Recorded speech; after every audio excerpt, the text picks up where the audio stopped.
So Warner Brothers made one of its biggest mistakes ever in betraying Christopher Nolan and running the man off, and that's exactly what they did. Here's a man that almost exclusively worked for Warner Brothers for the last 18 years, banking them several $billion. And you know what they did? They betrayed him over HBO Max, just like they did so many other people. But hey, if we're being honest, that's Warner Brothers, right? And whether we're talking about a Johnny Depp, whether we're talking about a Christopher Nolan, they seem to consistently betray the people that make them billions of dollars. You and I, we're going to talk about this situation. Oh, what a screw up. What a screw up indeed.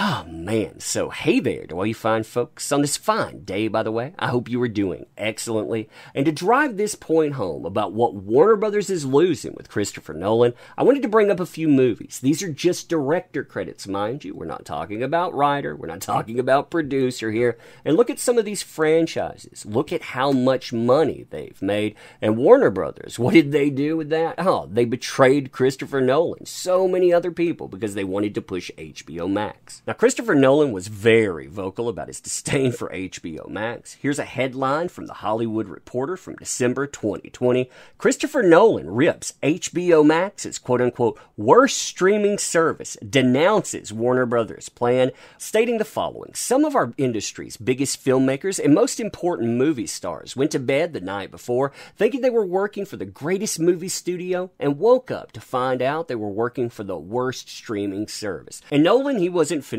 there. Quote, Warner Brothers had an incredible machine for getting a filmmaker's work out everywhere, both in theaters and in the home, and they are dismantling it as we speak. They don't even understand what they're losing. Their decision makes no economic sense, and even the most casual Wall Street investor can see the difference between disruption and dysfunction. Now, Nolan didn't stop there either, doing multiple interviews slamming Warner Brothers, saying that they were quote-unquote betraying the filmmakers. Oh yeah, and about that betrayal, it didn't stop with filmmakers. Quote, the studio needed to collaborate with the filmmakers on what was going to happen. They didn't speak to the filmmakers. They didn't speak to the theater chains. They didn't speak to the production partners on the films. That was the reason I was speaking up. As far as the specific strategy of what you would be doing over the entirety of next year, I don't know why anyone would be making predictions through to December of 2021 on what they should or shouldn't be doing with the business. That seems a long way out in a fast-changing dynamic situation. You have to remember that Christopher Nolan, he wasn't the only one speaking up and speaking up loudly about this situation either. You had Legendary Entertainment, for example, the company that underwrote Dune, that underwrote Godzilla vs. Kong, threatening to sue Warner Brothers because Warner Brothers essentially was going to cost them hundreds of millions of dollars. You also had major theater chains sounding off, and when they were sounding off, they weren't quote-unquote expressing their displeasure like this right here says.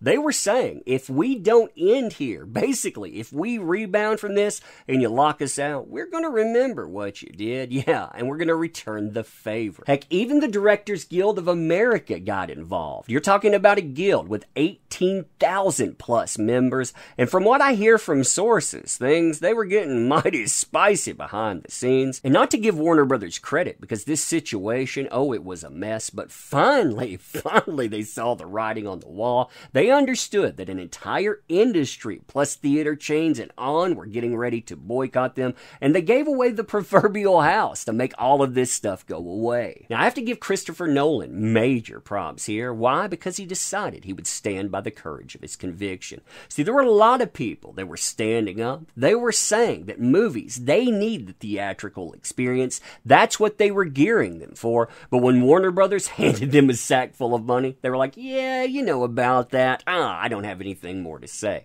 Christopher Nolan, though, he felt betrayed in this situation. He felt that movies, they needed to be released this specific way, and he stuck with that, going as far as to walk away from Warner Brothers, again, a business partner that he had been with for almost 2 decades. Now, this was actually confirmed by Deadline, by the way. You can see their article on this. Christopher Nolan chooses Universal Pictures for his film about J. Robert Oppenheimer and the A-bomb. And when I first saw those headlines, I can't say that I was surprised by this situation in the least. I mean, it's typical Warner Brothers. They could go in, they could try to remedy a situation, they could have it play out specific ways. But if we're talking about a JD, if we're talking about a Christopher Nolan, well, you've seen the experiences that talent has, because Warner thinks that Warner makes all of this stuff work, and that's why they've been failing so hard lately. See, right now, HBO Max is having some real problems. Warner Brothers, they're denying that, by the way. They're telling you, hey, look how good we're doing.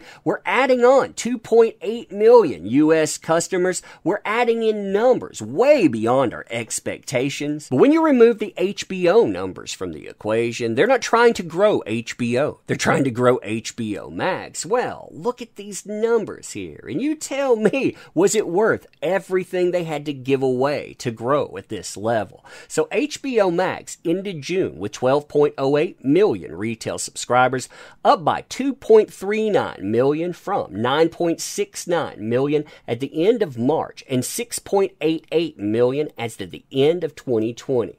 They had to give you exclusive movies, things like Godzilla vs. King Kong. They had to give you the Suicide Squad.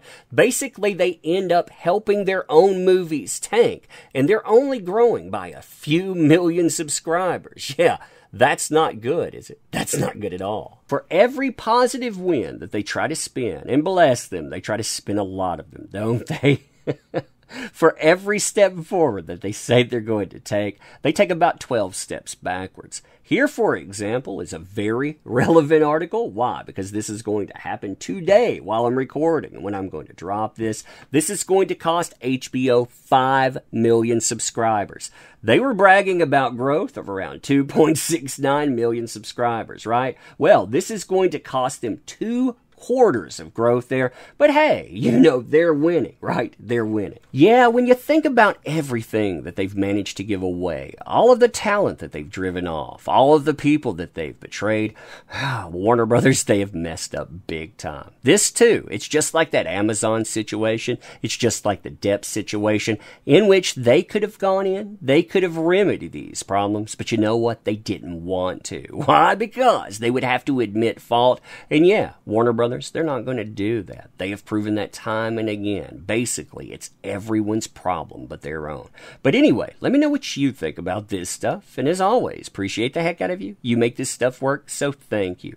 You want to help out the channel too? There are links in the description. One of those links is for our new comic project coming up soon. Companies like this, they control the comic industry. They have been tanking that for a long time.